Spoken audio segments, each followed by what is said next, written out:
साथियों,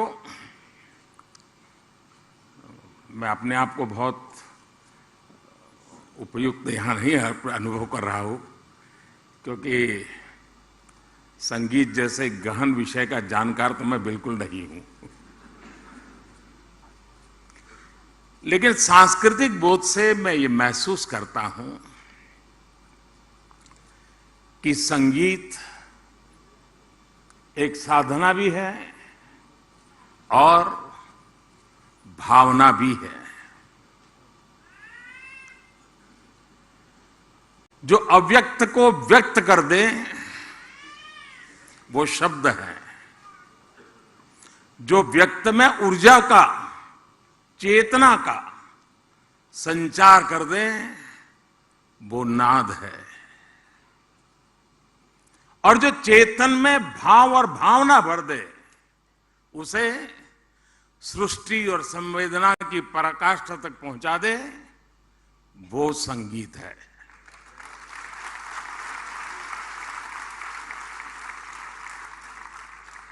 आप निष्पृह बैठे हो, लेकिन संगीत का एक स्वर आपकी आंखों से आंसू की धारा बहा देता है। ये सामर्थ्य होता है।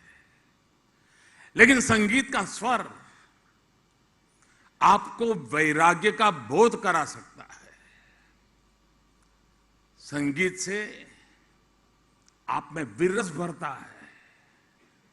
संगीत मातृत्व और ममता की अनुभूति करवा सकता है। संगीत आपको राष्ट्रभक्ति और कर्तव्य बोध के शिखर पर पहुंचा सकता है।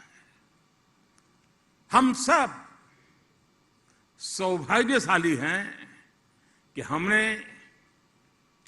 संगीत की इस सामर्थ्य को, इस शक्ति को लता दीदी के रूप में साक्षात देखा है।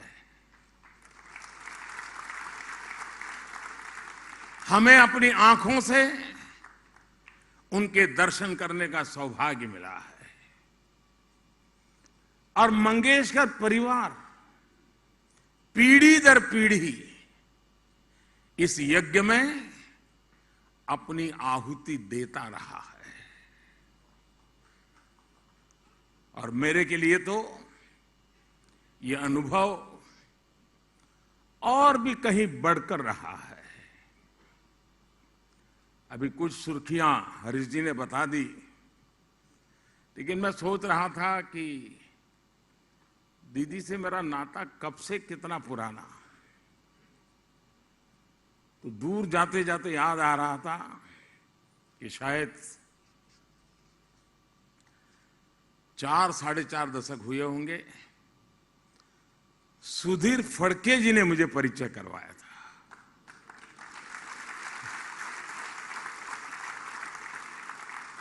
और तब से लेकर के आज तक इस परिवार के साथ अपार स्नेह, अनगिनत घटनाएं मेरे जीवन का हिस्सा बन गई। मेरे लिए लता दीदी सुर साम्राज्य के साथ साथ, और जिसको कहते हुए मुझे गर्व अनुभव होता है, वो मेरी बड़ी बहन थी।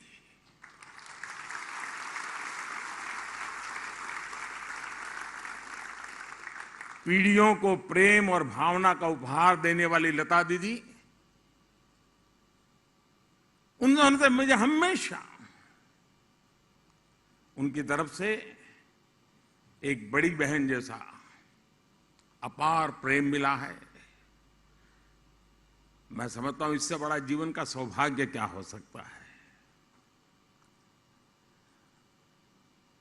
शायद बहुत दशकों के बाद ये पहला राखी का त्योहार जब आएगा, दीदी नहीं होगी। सामान्य तौर पर किसी सम्मान समारोह में जाने का, और जब अभी हरीश जी भी बता रहे थे, कोई सम्मान ग्रहण करना। अब मैं थोड़ा उन विषय में दूर ही रहा हूं, मैं अपने आप को एडजस्ट नहीं कर पाता हूं। लेकिन पुरस्कार जब लता दीदी जैसी बड़ी बहन के नाम से हो तो ये मेरे लिए उनके अपनत्व और मंगेशकर परिवार का मुझ पर जो हक है, उसके कारण मेरा यहां आना एक प्रकार से मेरा दायित्व बन जाता है।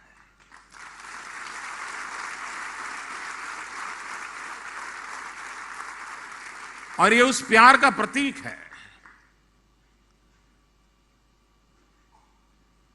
और जब आदिनाथ जी का संदेश आया, मैंने मेरे क्या कार्यक्रम है, मैं कितना बिजी हूं, कुछ पूछा नहीं।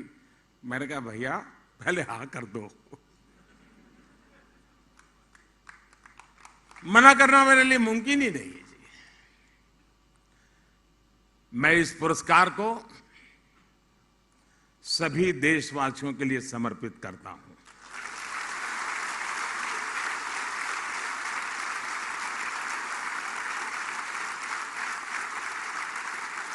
जिस तरह लता दीदी जन जन की थी, उसी तरह उनके नाम से मुझे दिया गया है पुरस्कार भी जन जन का है।